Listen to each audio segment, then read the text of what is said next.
Deus, nesse momento nós iremos abrir sua palavra, Senhor. Que o seu Espírito se faça presente em nosso coração, em nossa mente, em nosso ouvido, para que possa haver transformação no nosso ser. É isso que nós te pedimos, em nome de Jesus. Amém, Pai.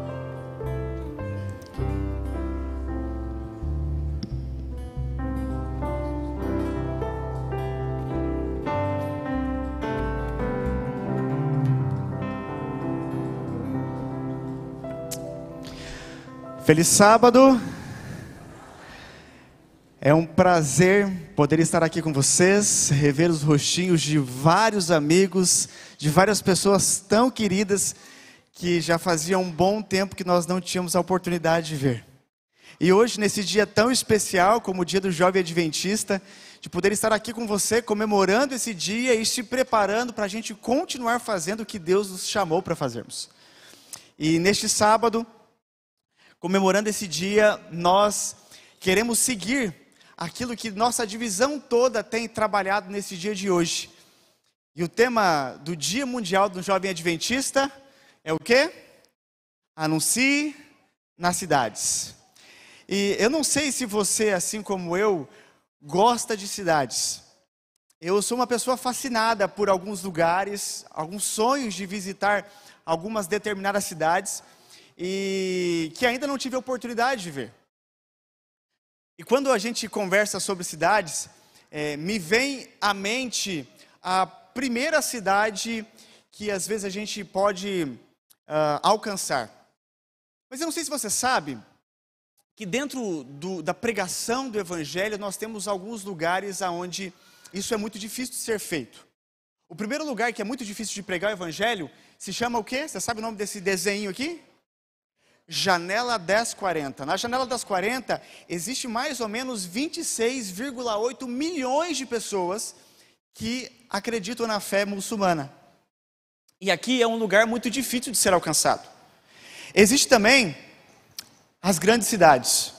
Junto com as grandes cidades, existe também um terceiro lugar onde a pregação do Evangelho é muito difícil. E esse lugar é chamado de o mundo pós-cristão, que geralmente está muito envolto dos grandes centros. Mas como eu estava dizendo para vocês, eu gosto muito de cidades. E um lugar onde é difícil de pregar o Evangelho, geralmente é onde nas cidades existem prédios verticalizados, onde o acesso é muito difícil. E quando eu penso em prédios, logo me vem na cabeça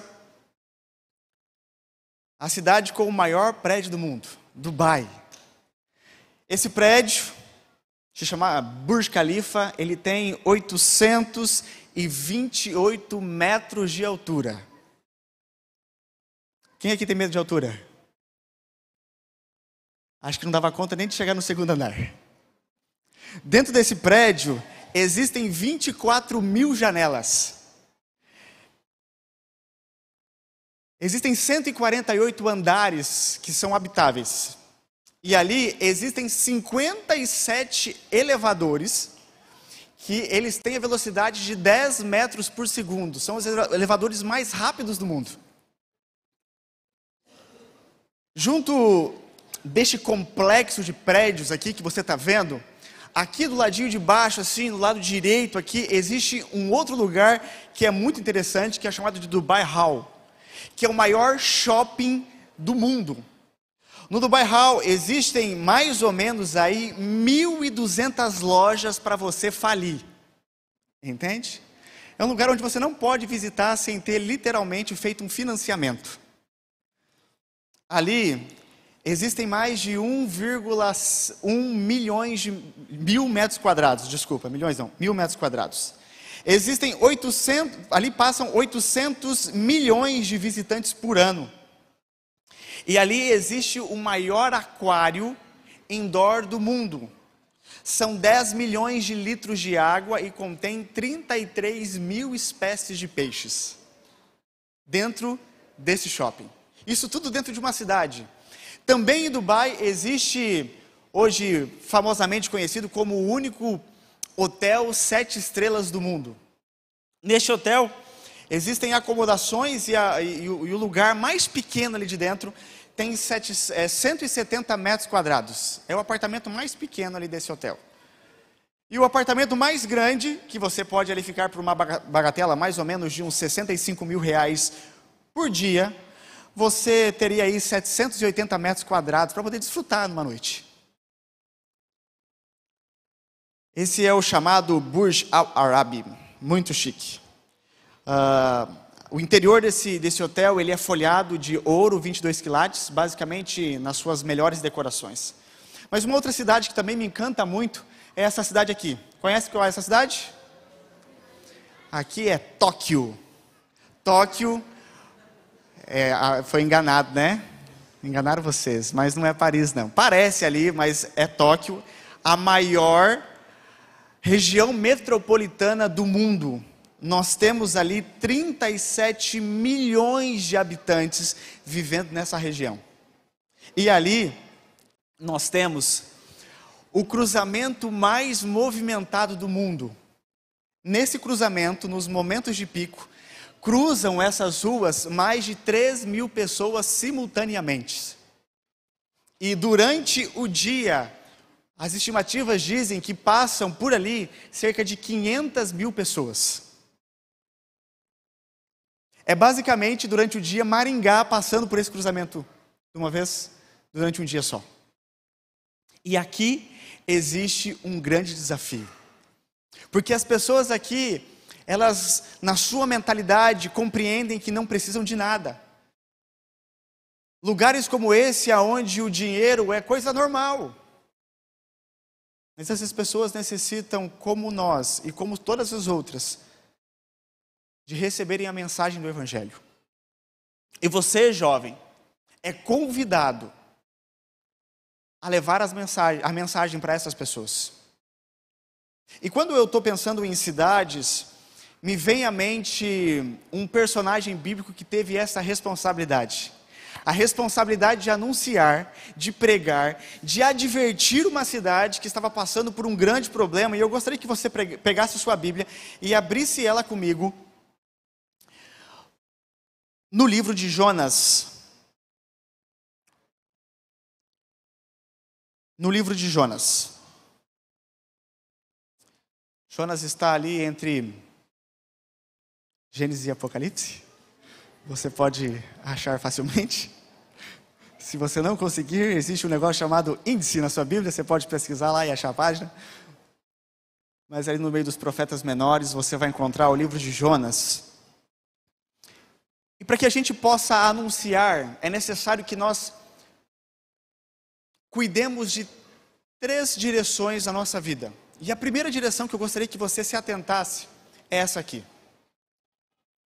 Você precisa olhar para você e compreender que você precisa ser trabalhado para que a mensagem possa ser levada. O primeiro texto, Jonas, capítulo 1, versículo 1 e 2. O que diz ali? Veio a palavra do Senhor a Jonas, filho de Amitai, dizendo, versículo 2: Dispõe-te, vai à grande cidade de Nínive e clama contra ela, porque a sua malícia subiu até mim. Essa foi a palavra de Deus para Jonas. Vai comigo agora para o capítulo 3. Versículo 1 e 3 diz o seguinte: Veio a palavra do Senhor uma segunda vez a Jonas, dizendo, agora lá no versículo 3, e ele levantou-se, pois Jonas foi a Nínive segundo a palavra do Senhor. Olha aqui para mim. Eu acredito que você conhece a história de Jonas. Jonas recebeu uma responsabilidade. Nós lemos ali no capítulo 1 que Nínive era uma cidade onde a maldade tinha subido até Deus e Deus precisava resolver os problemas que ali estavam acontecendo. E para isso Deus levanta um homem. Esse homem era Jonas. E Deus pede para ele assim: Jonas, dispõe-te. A palavra dispõe-te também pode ser traduzida como levante rápido, corra, agiliza, porque tem um problema para você resolver. Só que nós não lemos o versículo 3 do capítulo 1, mas se você ler, o texto diz que Jonas se dispôs. Só que ele não se dispôs para seguir a palavra do Senhor, como nós lemos aqui no capítulo 3. Ele se dispôs para fugir.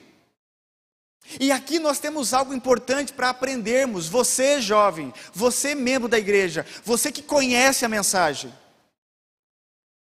Nessa semana eu tive a oportunidade de fazer ali na associação uma semana preparatória para o dia do jovem adventista. E todos os dias nós tivemos uma conversa com todos os nossos colaboradores ali. E no primeiro dia eu tive a oportunidade de falar com eles e eu fiz uma pergunta. A pergunta era: o que o jovem precisa? E a resposta para mim é muito simples e ela está nesse texto aqui. Vai lá comigo em Salmos 119. Se você quiser deixar o seu dedinho ou a fitinha da sua Bíblia ali em Jonas, pode deixar porque você vai voltar ali novamente depois. Em Salmos 119, nós temos uma resposta importante para a nossa vida, que é o que o mensageiro mais precisa para que a sua vida, como alguém responsável por levar a palavra, deve ter. Salmo 119, 9 e 10 diz o seguinte: de que maneira o jovem pode guardar o seu caminho? É a pergunta do salmista. E qual é a resposta? Observando-o segundo a sua palavra. De todo o coração te busquei, não me deixeis fugir aos teus mandamentos. A pergunta é: o que um jovem precisa? Amigo, simples. O jovem precisa de palavra, da Bíblia.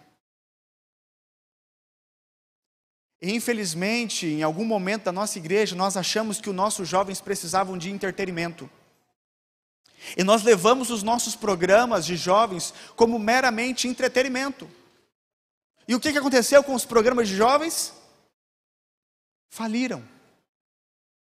Os programas faliram porque nós não alcançamos o objetivo que a própria palavra disse. A própria palavra diz para a gente que é ela mesma responsável por manter o jovem no caminho. E pai, mãe, você que está preparando uma criança para um dia ser um jovem, é isso que ela precisa. E eu acho tão incrível, vocês acredito que devam saber, que agora nós temos a Belinha, nossa filha, de 3 meses. E nós já sentamos, principalmente a Simone, senta com a Belinha, com 3 meses, e abre a bibliazinha infantil para ela. E ela fica encantada com as imagens da Bíblia infantil. Ela precisa compreender que isso é necessário. Porque a Bíblia tem a capacidade de mudar corações e mudar a vida. Existe a história de uma menina chamada Janaíne, lá dos Estados Unidos, que logo na sua adolescência ela começou a consumir drogas. E logo ali no começo da sua adolescência, ela teve um filho, mas por causa de toda a condição que ela vivia, ela não conseguiu cuidar do filho, e os avós começaram a cuidar. Logo, um momento depois que ela perdeu esse filho, ela já arrumou outro, e quando ela arrumou o segundo filho, ela tomou coragem de abandonar as drogas. Só que, alguns meses depois, o pai da criança abandonou a família. E dentro de toda essa bagunça, ela caiu nas drogas novamente. E ela teve a filha, no caso, tomada pela assistência social. E depois que a filha foi tomada na assistência social, para ela poder manter o vício, ela começou a se prostituir e a roubar para manter o seu vício. E num desses dias, onde ela estava se planejando para conseguir dinheiro, porque o vício estava tomando conta dela novamente, ela foi fazer um roubo. E ela roubou um carro. E dentro desse carro tinha uma mochila, e ela pegou essa mochila e levou para sua casa. E ali tinha algumas coisas importantes, tinha um computador, mas junto com aquela mochila, tinha uma Bíblia. E nas suas palavras ela diz que a única coisa que eu roubei, que eu achei que não tinha valor, acabou salvando a minha vida. Depois daquele roubo, ela usou drogas, mas em algum momento ela sentiu a vontade de começar a ler a palavra. E de pouco em pouco ela começou a ler um versículo, 2 versículos, um capítulo. E essa história hoje é estampa de um jornal de uma igreja. A mulher que, por causa da Bíblia, teve sua vida transformada depois de um roubo. Amigos, é isso que a palavra pode fazer em nós. E não faz sentido eu querer anunciar a mensagem, sendo que isso não faz parte do meu coração. Nós estamos gastando tanto tempo hoje com tantas outras coisas. E às vezes quando eu vou falar para os adolescentes, eu falo o seguinte: não pense que você vai conhecer sobre Deus, ou você vai ter a sua vida transformada, baseando-se num vídeo de 90 segundos, rolando os Reels do Instagram. Não será ali que você encontrará a transformação da sua vida. É unicamente na palavra de Deus que nós podemos encontrar o caminho. Por isso, às vezes, a nossa pregação não é tão eficaz. Não é tão eficaz porque ela nunca alcançou a nós mesmos. E neste primeiro detalhe da vida, eu gostaria de dizer para você que vai ser o mensageiro, ou você que é o mensageiro, você precisa da palavra. Não existe outro meio, não existe outro método. Existe um texto muito importante que diz assim, lá em Deuteronômio 6, 6 e 7: estas palavras que hoje te ordeno estarão no seu coração. E olha isso aqui que o texto fala: e tu farás o quê? Inculcarás. O que significa inculcarás? Eu não sei se você já teve a oportunidade de ir na roça e colocar algum tipo de material da roça dentro de um saco, principalmente algodão. Eu nunca arranquei algodão na minha vida, mas a gente já arrancou feijão e algumas outras coisas. E às vezes você quer colocar dentro de um saco, mas o volume é muito grande, e você coloca dentro do saco algumas coisas e o saco enche com facilidade. E para caber mais coisas, o que você faz? Você pega na boca do saco, uma mão de cada lado, levanta a perna, coloca lá dentro e faz o quê? Empurra o máximo, até ficar bem comprimido, para que você coloque mais, mais e mais. E é isso que nós precisamos entender da palavra. Às vezes você acha que já é o suficiente, que já é o bastante, mas ainda você pode pegar a sua cabeça, segurar com as duas mãos, pegar o pé e comprimir. Porque quanto mais você colocar da palavra de Deus na sua mente, mais você amará o seu Deus. Mais fará sentido as coisas espirituais para você. E para você que estuda a Bíblia, você sabe que você já leu um texto, e depois de algum tempo você leu o texto de novo, e ali parecia que estava escrito coisas diferentes que você nunca tinha prestado atenção. A Bíblia é viva, ela se transforma a cada manhã. E você precisa entender isso, jovem. Não queira anunciar, não queira sair para as ruas sem ter a palavra como centro da sua vida. Outro aspecto muito importante, volta lá para o livro de Jonas. Nós conversamos sobre o mensageiro. Quem é o mensageiro? Quem é o mensageiro? Pode falar eu, tá bom? Quem é o mensageiro? Ok? Entendeu isso? Do que você precisa?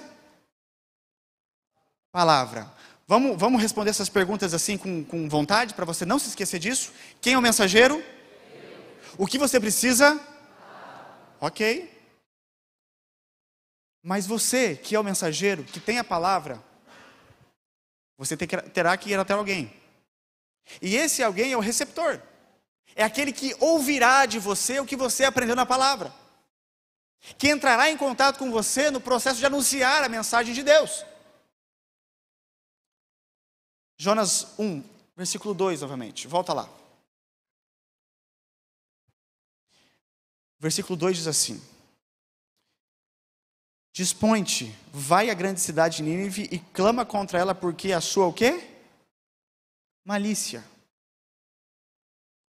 Amigos, o nosso mundo tem muitas coisas boas. Mas quando a gente para poder observar a maldade do que existe nos lugares por aí, a gente se assusta. A Simone, ela não pode assistir jornal. Porque se ela assistir jornal, ela tem pesadelos a noite toda. De tantas coisas ruins que a gente vê naquele negócio. As redes sociais até colocaram um negócio de censura para alguns tipos de imagens. Porque é tanta maldade no mundo, que parece que o mundo não tem jeito. E quando você olha Jonas recebendo a responsabilidade de ir advertir aquela cidade, quando você vai lá para o capítulo 3, você percebe que ele não tinha essa vontade, porque ele sabia dos problemas que lá existiam.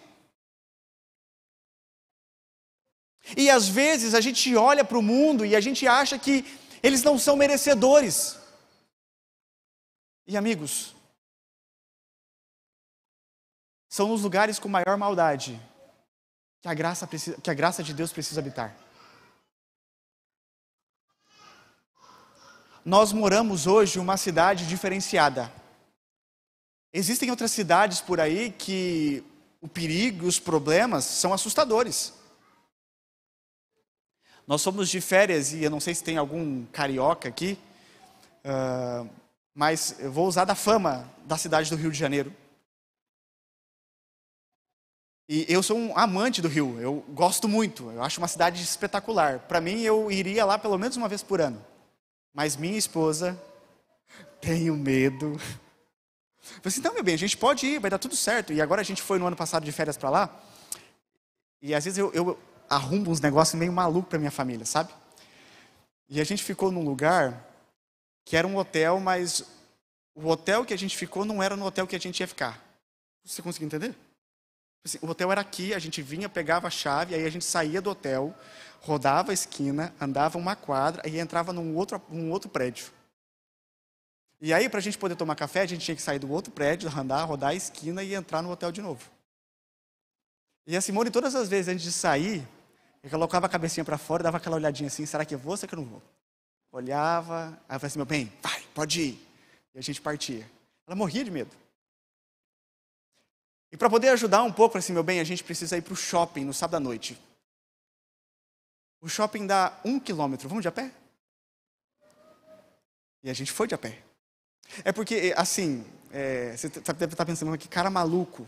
A primeira vez que eu fui para o Rio, e depois eu fui para o Cabo Frio, eu peguei uma carona do Rio de Janeiro até Cabo Frio. E eu sobrevivi, entendeu? Então, para mim estava tudo certo, continuar, vamos a pé. E aí quando você sai ali, a gente teve que passar por debaixo de um túnel. A Simone, naquele dia, ela fez todas as orações possíveis, porque ela achou que ela poderia ser, mas não aconteceu, no caso. Mas a gente tem medo. E às vezes pelo medo que nós temos de chegar em alguns lugares, a gente acaba se confortando aonde estamos. E amigos, esse banco é tão confortável, esse ar-condicionado é tão gostoso, a água gelada que tem ali nas duas laterais é tão boa, as salas infantis são tão maravilhosas. Mas a pergunta é aqui que está o receptor? É aqui que está aquele que precisa ouvir a mensagem? Não é aqui. E às vezes, como Jonas, nós recebemos a missão e nós se dispomos, mas não se dispomos para fazer o que Deus pediu, mas para fazer aquilo que nós pensamos que é o certo. E Jonas, ele se dispôs para poder fugir. E às vezes nós estamos fazendo isso, nós não fugimos para um outro lugar, mas nós fugimos para o nosso próprio conforto e ficamos vivendo dentro dos nossos próprios programas. E anunciar nas cidades não é viver aqui. Aqui é importante, sim, mas se a base da nossa fé é repetirmos aquilo que nós fazemos todos os finais de semana, não faz sentido para aquilo que nós somos chamados. Volta comigo ali no capítulo 3. E o capítulo 3 vai dizer o seguinte, lá no versículo 3. Levantou-se Jonas e foi a Nínive segundo a palavra de Deus. Ora, Nínive era uma cidade importante diante de Deus e de 3 dias para percorrê-la. Nínive era uma cidade como perante Deus? Nínive era uma cidade como perante Deus? Importante.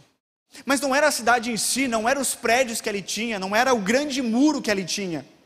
O que era importante para Deus eram as pessoas que ali moravam. E quando Deus, ele olha para nós hoje, em nossa geração, e fala o seguinte: Igreja Central de Maringá, Jovem Central da Central de Maringá, se levantem, Dispõe e saiam para poder pregar o Evangelho. Não é porque a gente tem parques bonitos, não é porque nós temos uma catedral diferenciada, é porque Deus ama as pessoas que ali fora estão. Deus ama cada uma das pessoas que moram ao lado dessa igreja, nos prédios aqui. E é por causa dessas pessoas que nós temos que sair. Porque não faz sentido recebermos uma responsabilidade e se levantarmos para fazermos a nossa vontade. Portanto, o que mais você precisa entender é que quando Deus chama-nos para sairmos, é porque ali tem alguém que Ele ama. Existe uma história, e essa história é conhecida como o assassino de Gun River. Um serial killer que matou e estrupou 48 mulheres. E nos Estados Unidos existe um formato de julgamento muito interessante, que eles colocam essas pessoas perante o júri, e esse júri pode falar o que quiser, basicamente. E na gravação desse júri mostra algumas pessoas se levantando na frente daquele homem, um velho, já barbudo, e apontando o dedo na cara dele e falando assim: eu quero que você apodreça no inferno. Se eu pudesse, eu te cortava em pedacinhos por aquilo que você fez. Você acabou com a minha vida, você matou minha filha. E depois de várias pessoas falarem, um senhor, já de óculos, mais idoso, se levanta serenamente, e enquanto todas aquelas outras pessoas falavam, aquele psicopata que a gente entende que não tem reações ou sentimentos para os problemas dos outros, ele observava cada pessoa que falava de forma fria, com desdenho e com arrogância. Mas quando aquele homem se levanta, ele pega a palavra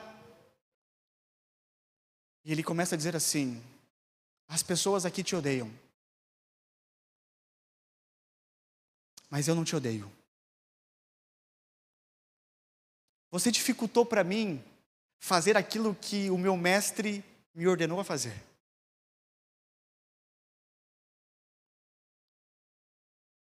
Você matou minha filha, mas eu te perdoo. Aquele homem que estava ali no tribunal, que até o presente momento só expressava a cara de desdenho, ele começa a chorar. Porque é impossível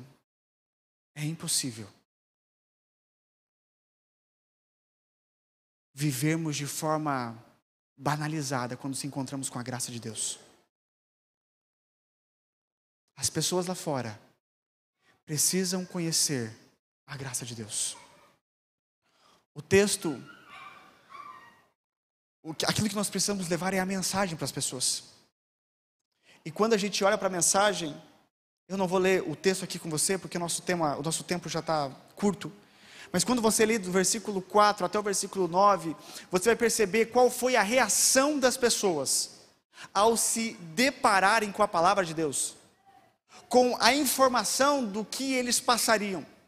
E do versículo 4 até o versículo 9, a gente percebe as pessoas, os ninivitas, olhando um para os outros e se perguntando: existe salvação para nós? Será que se nós mudarmos a nossa conduta, a nossa forma de viver, as nossas ações, existe salvação para nós? E eles começaram a conversar uns com os outros, falavam talvez ali com o filho, com a filha, e essas informações foram sendo espalhadas entre todos os moradores daquela cidade, até que a informação chega para o responsável, para o rei da cidade. E aquele rei, ele faz um decreto para que todas as pessoas se arrependessem. E aqui nós temos o evangelismo mais efetivo da história, aonde um único profeta alcançou 100% dos moradores de uma cidade.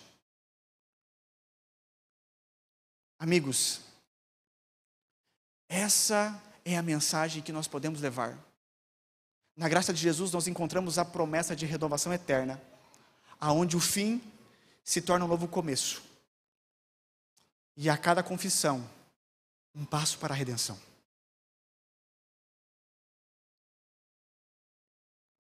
A graça de Deus é incomparável.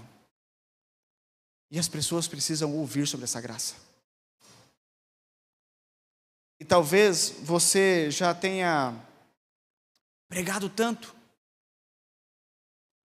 visto pessoas se convertendo, se batizando.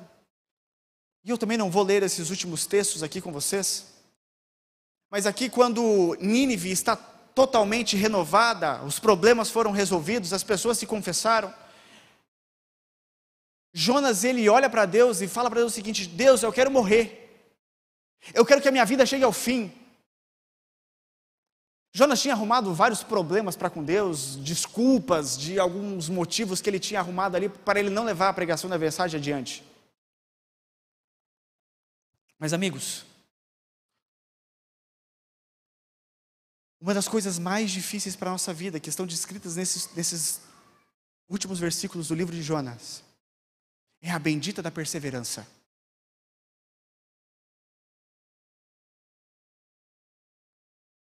Fazer e refazer tudo aquilo que nós estamos fazendo há tanto tempo, às vezes parece que não faz sentido. Sabe, essa palavra tem permeado a igreja há quantos anos? Talvez eu poderia fazer aqui uma análise e tentar entender quem é o adventista mais antigo aqui no nosso meio. E fazer uma pergunta para ele se essa palavra aqui era dita já há tanto tempo atrás. E provavelmente a resposta dessa pessoa vai ser sim. Esse jargão já existe. E as pessoas, elas sobem nos púlpitos e gritam: Maranata! E aí elas têm que gritar por mais uma vez, porque a resposta não foi eficaz da primeira. Porque nós estamos perdendo o sentido da nossa fé. Assim como Jonas, nós nos desgostamos de cumprir aquilo que nós fomos ordenados a fazer. E assim como eu falei para a liderança do Ministério Jovem, da Associação Norte Paranaense, nosso Save One, a pergunta é: há quanto tempo nós ficaremos gritando Maranata? Por quantas gerações nós precisamos levantar e ficar explicando o que significa essa palavra? Explicando o que significa cada A. E o que eu tenho para te perguntar é o seguinte: nós já estamos gritando isso há gerações. E Jesus voltou? Hein? Por que não? A gente está aqui ainda, né? Só se tivesse arrebatamento secreto. E alguns já tinham ido, a gente tinha ficado. Mas a gente não crê nisso. A gente crê que ele virá no céu. Visivelmente. Jesus não voltou porque nós estamos aqui. E se nós estamos aqui, é porque nós não fizemos a nossa parte ainda. Há quanto tempo nós gritaremos Maranata? Amigos, jovens dessa igreja, a nossa geração tem que ser a última geração a gritar Maranata, para que a próxima geração possa cantar aleluia das mansões celestiais. E amigos, eu espero que nós sejamos os responsáveis por levar a mensagem a todo mundo. Quando? Quando? Nessa geração. Isso não pode ser diferente. Para isso, seja o mensageiro que contém a palavra. Ame as pessoas. E tenha gravado no seu coração que a graça de Jesus pode transformar. E sejamos perseverantes até que Ele venha. Que Deus te abençoe. E que nesse dia você possa anunciar nas cidades para que Jesus volte em nossa geração.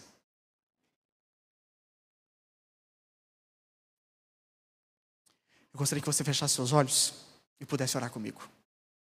Santo Deus, nessa manhã, Senhor, nós aprendemos algo importante, Pai. Aprendemos que o Senhor quer que sejamos mensageiros, mas mensageiros que contenham a sua palavra escrita no nosso coração. Deus, nós não queremos gritar Maranata, nós queremos cantar aleluia, porque o Cordeiro está vindo nas nuvens dos céus. Pai, abençoe essa igreja e esses jovens, para que em nossa geração nós possamos contemplar aquilo que almejamos há tanto tempo. É isso que nós pedimos, em nome de Jesus. Amém, Pai.